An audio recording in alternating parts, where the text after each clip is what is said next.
kaloders. Ayan, stir-fried potato. At syempre yung aking marinate na yung liempo. Yan yung aking mga gagamitin mga sangkap sa paggigisa ng mga pampalasa.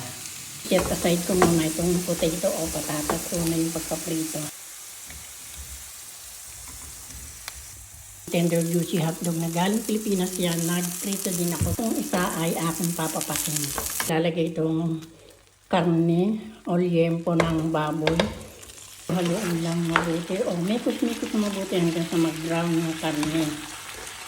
Okay na, iset aside muna natin at magigisa na ako ng bawang, sibuyas, kamatis. Lagyan ko ng olive oil. Ang bawang at sibuyas. Mekos. Brown. Garlic powder. Dagdag ko. Para mas masarap. Mekos. Lalagay ko na ang kamatis. Mekos again.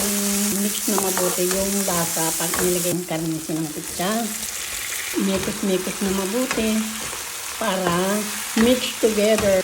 Natin yung titimplahan ng mga pampalat kasi minarinig ko na okay na ang lasa niyan. Ito lang siya ng kaunting paminta. Chili.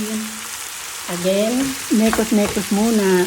Lalagay ko ay ang tomato sauce. Lagyan na natin.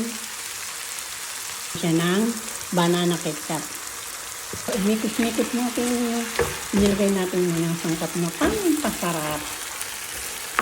Naaamoy ko na ang sarap at bango ng aking nilulutong karne.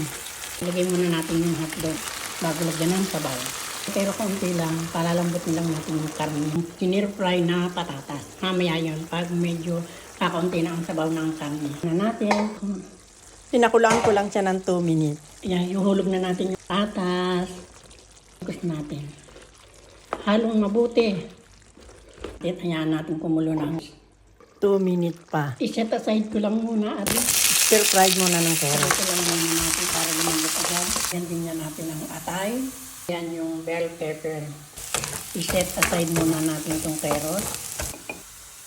Naman ang stir fried ko, yung bell pepper. I-set aside naman natin. At isusunod ko na ang atay. Lagyan ko siya ng konting butil ng bawang para walang langsa yung atay. Yun ang gusto ng aking ina.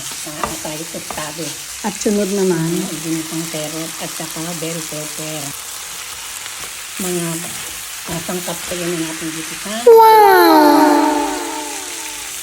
Inihabol ko lang yung mga gulay at atay. Mikos na natin lahat at lulutuin na natin mabuti. Papakulaan lang natin yan ng Another 2 minutes na lang. at jaran. Wow!